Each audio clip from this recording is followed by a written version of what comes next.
गंगापुर गांव में एक घर के आंगन में एक बकरी चमेली अपने घर में आराम से सो रही थी। उसके बच्चे भूख के मारे जाग गए और उन्होंने अपनी मां को जगाना शुरू कर दिया। वे बार बार उसे आवाजें देने लगे कि हमें भूख लगी है, मां उठो। चमेली को यह बिल्कुल अच्छा नहीं लगा कि उसे इतनी सुबह जगाया जा रहा है और उसकी नींद खराब की जा रही है। उसने उन्हें सोने देने की जिद की, लेकिन बच्चे जिद पर उतर आए क्योंकि उन्होंने पिछली रात भी कुछ नहीं खाया था। चमेली को अनचाहे ही उठना पड़ा। वह बड़बड़ाती हुई कहने लगी कि ये बच्चे उसे चैन से सोने भी नहीं देते। जब उसने बच्चों से पूछा कि कल लाया हुआ खाना कहां गया, तो बच्चों ने जवाब दिया कि वे खा चुके हैं। यह सुनकर चमेली को गुस्सा आया और कहने लगी कि तुम्हारे पेट तो जैसे कुएं हैं, जितना लाती हूं सब खा जाते हो। आखिरकार चमेली मजबूर होकर खेत में खाने की तलाश में निकल पड़ी। वह सोचती जा रही थी कि इन बच्चों ने तो नाक में दम कर रखा है, इन्हें क्या पता कि खाना लाने में कितनी मेहनत लगती है।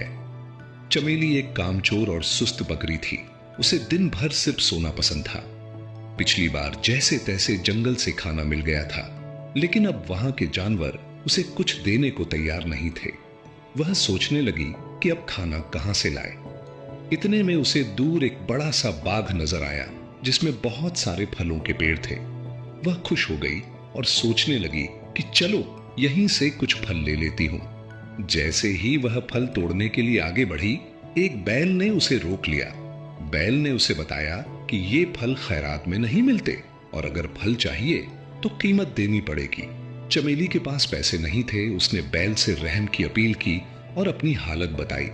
बैल को उस पर तरस आया और उसने शर्त रखी कि अगर चमेली रोज बाग में पानी दे और रखवाली करे तो वह उसे रोज खाना दे सकता है। मगर चमेली ने काम करने से इनकार कर दिया और वहां से चली गई। आगे जाकर उसके पैर चलते चलते दुखने लगे।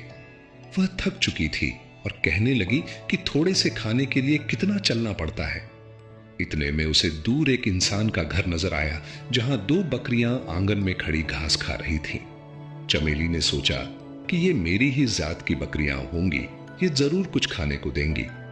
वह उनके पास पहुंची, मगर वहां भी उसे साफ जवाब मिला कि यहां मुफ्त में खाना नहीं मिलता। इन बकरियों को रोज मालिक को दूध देना पड़ता था, तब जाकर खाना मिलता है। इतने में घर का मालिक आया जिसका नाम हरिया था। उसने चमेली से पूछा कि वह कहां से आई है। चमेली ने बताया कि उसके बच्चे भूखे हैं, उसे खाने की जरूरत है। हरिया ने भी शर्त रखी कि अगर वह दूध दे तो रोज अच्छा खाना देगा, मगर चमेली ने इनकार कर दिया और वहां से भी चलती बनी। थोड़ा आगे जाकर चमेली को एक खेत नजर आया जो खाली था और वहां बहुत सारी फसलें थीं। चमेली ने सोचा कि यहां से तो मुफ्त का खाना मिल जाएगा। उसने मौके का फायदा उठाया और खूब पेट भर के खाया और अपने बच्चों के लिए भी बहुत सारी फसल तोड़ ली। खाने के बाद वह एक पेड़ के नीचे सो गई।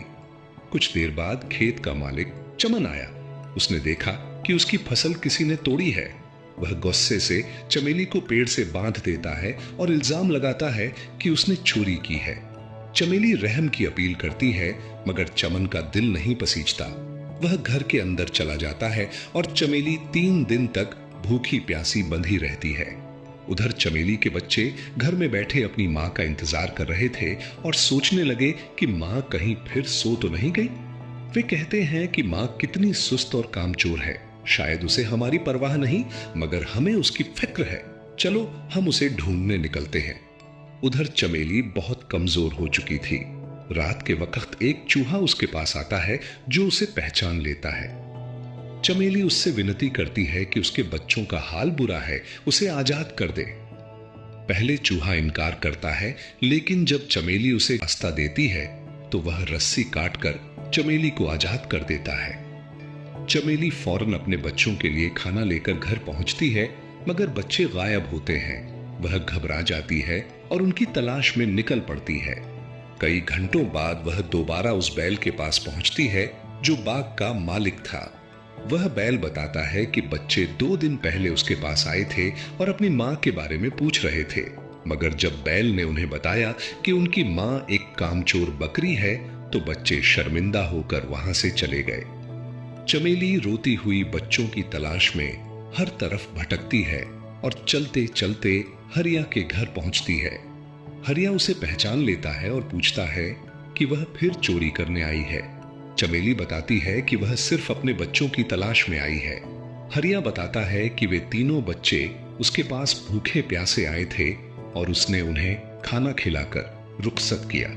वह बताता है कि खाने के बाद वे अपनी मां की तलाश में निकले, मगर एक शेर ने उन्हें पकड़ लिया। यह सुनकर चमेली के होश उड़ जाते हैं और वह फूट फूट कर रोने लगती है। उसे एहसास होता है कि बच्चों की मौत की जिम्मेदार वह खुद है, क्योंकि उसने काम न किया, सिर्फ आराम को तरजीह दी।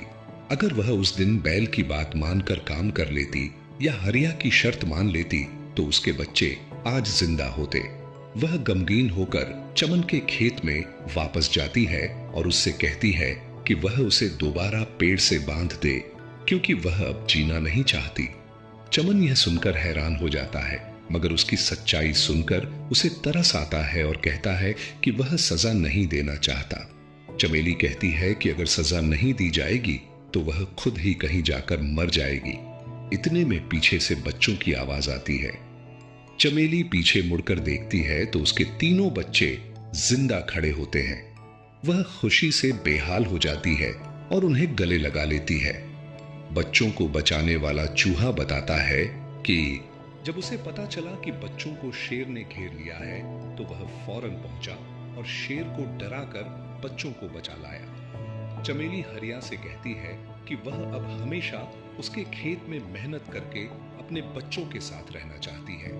हरिया कहता है कि अब उसे यकीन हो गया है कि मेहनत करने वाला कभी भूखा नहीं मरता। चमेली के बच्चे भी खुश होते हैं कि उनकी मां को अब मेहनत की कीमत समझ आ गई है। उस दिन के बाद से चमेली और उसके बच्चे हरिया के खेत में मेहनत से काम करते हैं और खुशी खुशी अपनी जिंदगी गुजारने लगते हैं।